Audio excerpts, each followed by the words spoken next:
Hello, and today we're going to be talking about the young adult fiction series called Throne of Glass. So it's the Throne of Glass series. It's by Sarah J. Maas. This is a young adult fantasy series that revolves around a character named Celaena Sardothien. She is 17 when the series starts, and she is a trained assassin.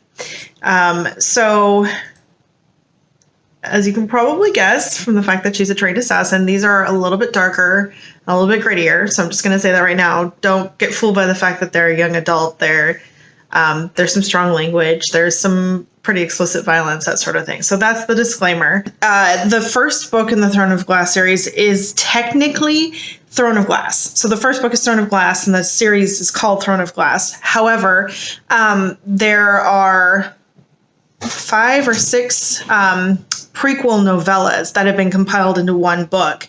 And that book is called The Assassin's Blade.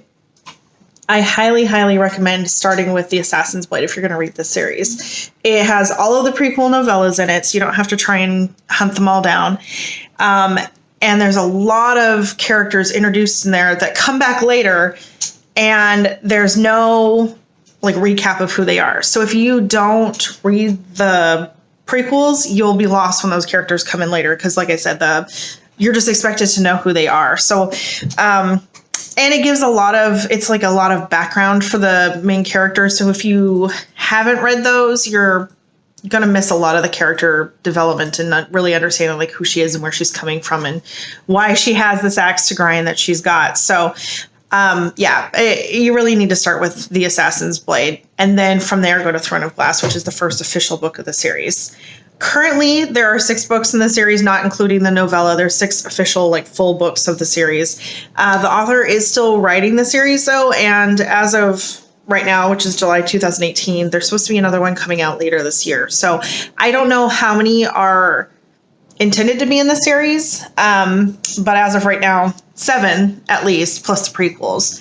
So a decently long series. The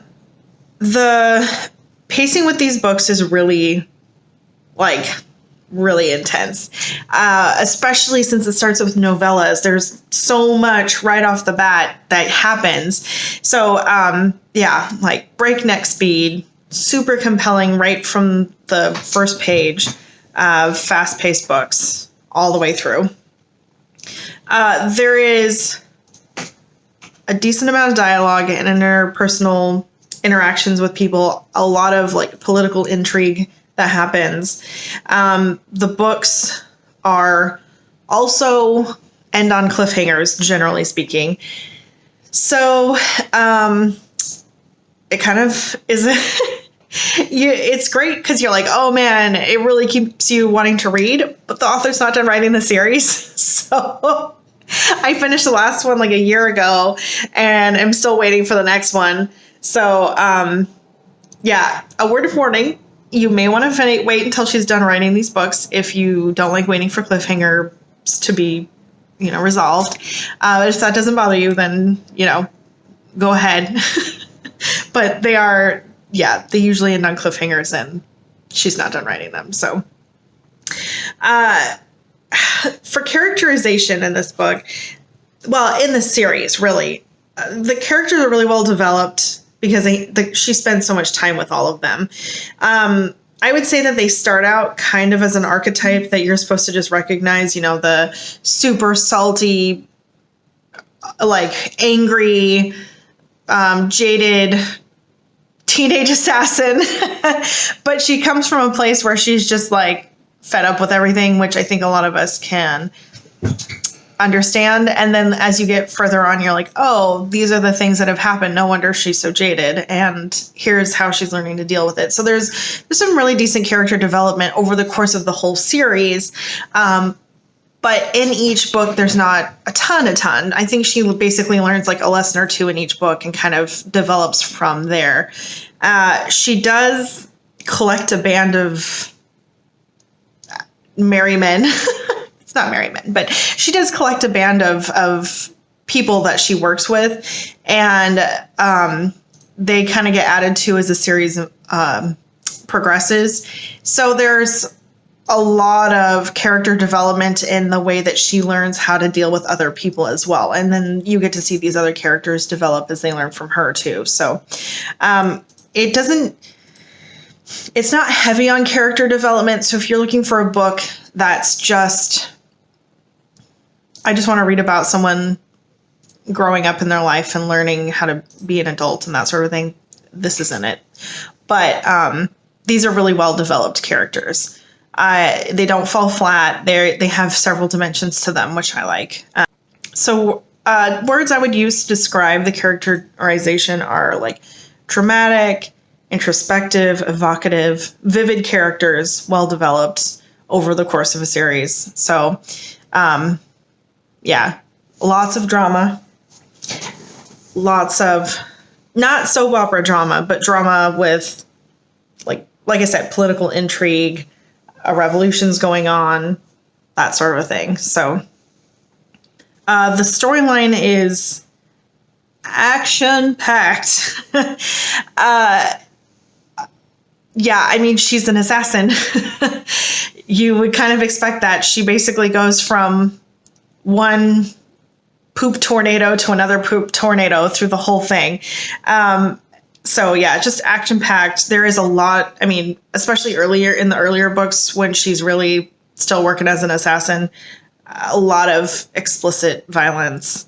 And then as the storyline progresses, the books get racier and racier. There's not really like a lot of that in the first books, especially in the novellas, but as the books develop and she gets a little older and interacts with other people more, there are some fairly explicit scenes. So again, if that's something you're not looking for, just be aware that they're in there.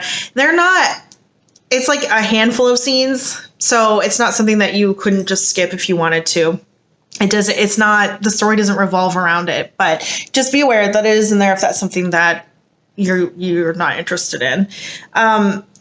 These are really like layered plot lines. It's schemes within schemes within schemes and backstabbing and spy work. And so, yeah, really complex, really interesting, really interwoven plot lines with several different people. So you'll get some chapters talking about some characters and other chapters talking about other characters, which also helps make the book feel like it's going faster. So, and again, there is some strong language. It's not used excessively, but when it is used, it's very strong language. So again, also just beware that if that's something you don't want in your book, that this does have that. So just beware of that. For the frame and tone, these are darker books. Like they just are. They're darker books. And that is not a problem. I love darker books. I'm just letting you know, like, beware. These are kind of bleak and gritty and dark. And some of the characters are coming from really dark places. So the background is really vivid. She's really good at drawing a world and giving you a feel for it, but it's not overly detailed, if that makes sense. So you get a really good sense for like the general feel of where this is and the city and everything. But there's not like, you're not walking down the street and you know exactly what all the shops look like, which is nice because you do get a good amount of world building without it being just a solid book of description and world building. So if you like the solid, description, this probably would leave you a little disappointed. If you just want the world building enough that you're like, I get it. Okay, I understand where we are. Let's go to the story from there. That's more of what this is going to be for you. It is a fantasy series, so magic. And I'm really big into fantasy. I love it. But yeah, so magic, not mysticism, but mystical creatures, that sort of a thing. So if that's not your cup of tea, you're like, oh, an assassin, she's a human. Well, yeah, but she's in a fantasy world where there's magic and other creatures and stuff. So just something to think about. Like I said, I love fantasy, but I know that's not for everybody. These are really colorful books. The character is eccentric in the extreme. Like she is the best at what she does, and she knows it, and she knows that everybody else knows it, so she just does her thing. And there's a lot of swagger. So I don't, she's coming from a place of like heartache and defeat, and this is what how she's chosen to deal with it. But for those who are not interested in angsty teen development, it might be a little much for you. So just something to keep in mind. Just, I love these books. I love these books. So anything I'm like, well, this is in there, I'm not saying that as a bad thing. I'm just letting you know in case that's not something you'd be interested in. So we all have our own things that we like. But yeah, Throne of Glass series, if you're looking for like a wild, nonstop action train, and you like young adult fantasy, I highly recommend. I just wanted to add also, if you're an audiobook person like I am, the series has really solid audiobooks. The narration is very well done, so highly recommend the audiobook versions if that's more your preference. So Throne of Glass series by Sarah J. Maas. You want to start with The Assassin's Blade, which is that set of novellas. So again, right here, Assassin's Blade. All right, until next time, happy reading.